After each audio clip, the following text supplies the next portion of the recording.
कि Abu Dhabi की तरफ से ये कंसिडर किया जा रहा है कि इंडिया के लिए $50 बिलियन की इन्वेस्टमेंट का प्लान है। और कि अब तो आपके लीडर आ गए हैं, नवाज शरीफ साहब वापस आ गए। क्या भारत के साथ कोई टर्म्स बेहतर करने की कोशिश करेंगे? क्या बातचीत करेंगे नवाज शरीफ साहब?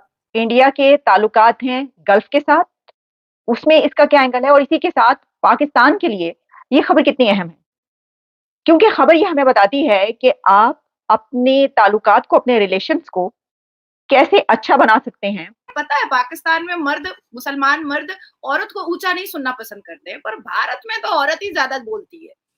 उन्होंने अबू धाबी और यूएई के किए हैं। यानी एक विजिट आप ये देखिए कि इंदिरा गांधी के दौर में होता है, और उसके बाद फिर इंडिया की मौजूदा हुकूमत ये सोचती है कि अब हम गल्फ कंट्री से और यूएई के साथ, अबू धाबी के साथ हम रिलेशन जो है वो ऐसे बनाएं।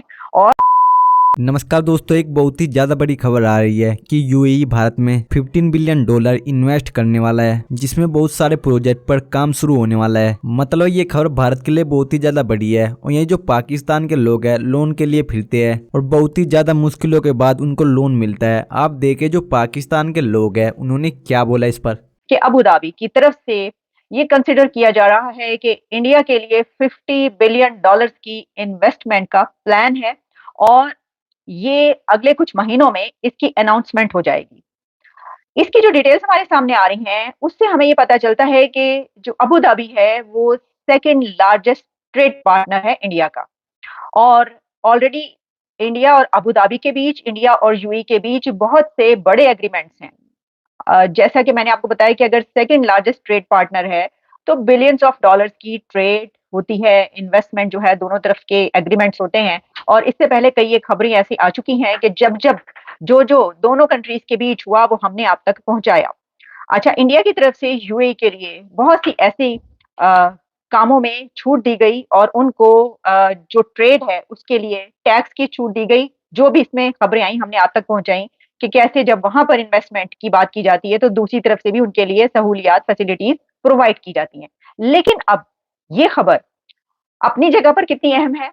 इस वक्त जो इंडिया के ताल्लुकात हैं गल्फ के साथ, उसमें इसका क्या एंगल है, और इसी के साथ पाकिस्तान के लिए ये खबर कितनी अहम है, क्योंकि खबर ये हमें बताती है कि आप अपने ताल्लुकात को, अपने रिलेशंस को कैसे अच्छा बना सकते हैं और उससे कैसे फायदा उठा सकते हैं।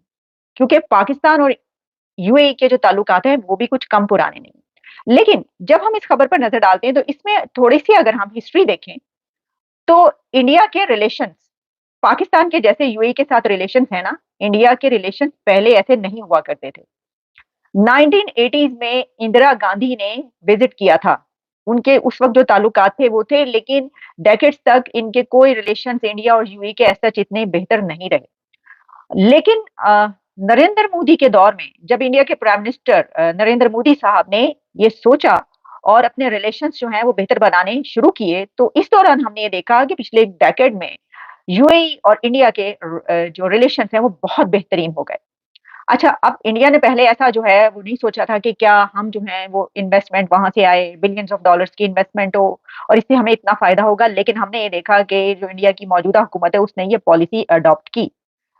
इंडिया के प्राइम मिनिस्टर मोदी साहब के कोई 4 से 5, शायद इससे भी ज्यादा मेरा ख्याल है, विजिट्स हों अपने इस टेन्योर के दौरान के जो उन्होंने अबू धाबी और यूएई के किए हैं।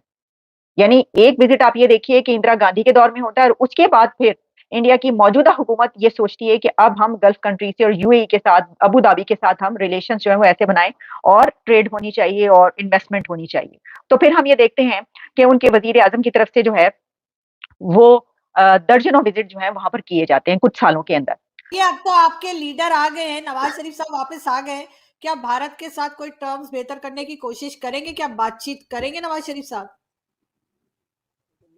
मियां मोहम्मद नवाज शरीफ साहब तशरीफ लाते हैं और पाकिस्तान के हालात भी बदलते हैं और खित्ते के हालात भी बदलते हैं। हम लोग हमेशा से ये चाहते हैं कि खित्ते में अमन रहे। देखें, जैसे ही इंशाल्लाह इंशाल्लाह मेरे कायद वजीर आजम बनेंगे, हम लोग हुकूमत को संभालेंगे, तो देखिएगा सबसे पहला काम ये होगा कि हिंदुस्तान की तरफ प्यार और मोहब्बत का हाथ बढ़ाएंगे, हम फूल भेजेंगे और फूल लेंगे।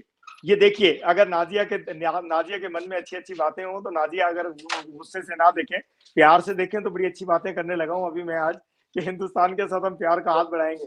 क्योंकि हम हमेशा से चाहते हैं, मैं तो ये बताता हूँ, मैं आप लोगों के चैनल पे हमेशा ये बताता हूँ कि मैं भी, मेरे पेरेंट्स भी हिंदुस्तान से आए, हिंदुस्तान हम आपको देकर के आगे, हिंदुस्तान हमारा मुल्क था। हो सकता है नाज़िया आप मेरी रिश्तेदार हो, अगर आप यूसुफ नहीं नहीं हो नहीं तो नहीं पठान नहीं नहीं नहीं नहीं नहीं नहीं नहीं नहीं अल्लाह तो, तौबा अल्लाह तौबा क्या अल्लाह तौबा नाज़िया जय श्री ऐसी नहीं राम करी, नहीं मैंने मैंने कोई गाली नहीं दे दी, मैंने अच्छी बात की नहीं, कि देखिए फैमिली ट्री निकालना हम पड़ेगा खान उसके लिए। नाज़िया तो कुछ फैमिली कहना ट्री चाहे? निकल सकता है।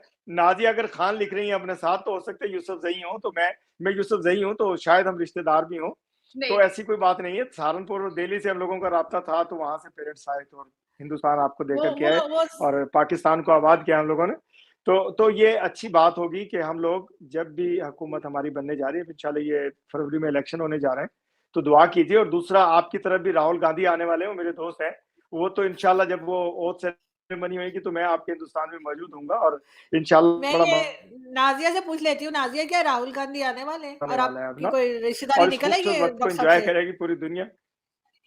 सर, नाज़िया को नहीं भी मौका दीजिए बात। जी, अगर जी। सच बोलो तो शायद जी, नाज़िया। भारत में जब गधे घोड़े की दौड़ दौड़ने लगेंगे ना, तब शायद राहुल गांधी जी आएंगे। ठीक है, ऐसा हो सकता नहीं है। गए वो, देखे वो और मैं ये चीज इरशाद जी, आप बोले मैं शांत रही, अब आप थोड़ा सा सुनने की क्षमता रखिए ना। पता है आप लोग औरत की बात नहीं सुनते हैं, पर हमारे भारत में औरतें बड़ा दहाड़ती हैं, एकदम झांसी की रानी है भारत में औरतें। मुझे पता है पाकिस्तान में मर्द, मुसलमान मर्द औरत को ऊंचा नहीं सुनना पसंद करते हैं, पर भारत में तो औरत ही ज्यादा बोलती है। देखिए, आपने पहले कहा कि आज क्रिकेट की बात होगी, पॉलिटिक्स की बात नहीं होगी, पर पॉलिटिक्स की बात निकल गई है। बात ऐसी है कि भारत को एक अवतार की जरूरत है, भारत को एक योद्धा की जरूरत है, और वो सारे गुण हमारे भारत के प्रधानमंत्री श्री नरेंद्र दामोदर दास मोदी जी में हमें मिल चुका है। जो सक्सेस, जो प्राइड, जो इम्प्रूवमेंट और डेवलपमेंट इस 9 सालों में भारत का हुआ है, वो पहले कभी नहीं हुआ था। अब आती है बात कि डॉक्टर इरशाद क्यों नहीं खुश होंगे। अब जाहिर सी बात है कि वो कांग्रेस का ही जमाना था ना, जब अजमल कसब आते थे, वो तो कांग्रेस का ही जमाना था। जब हाफिज सईद षड्यंत्र खेलता था, वो तो कांग्रेस का ही जमाना था। जब लश्कर ए तैयबा कश्मीर में खून की नदियां बहा रहा था,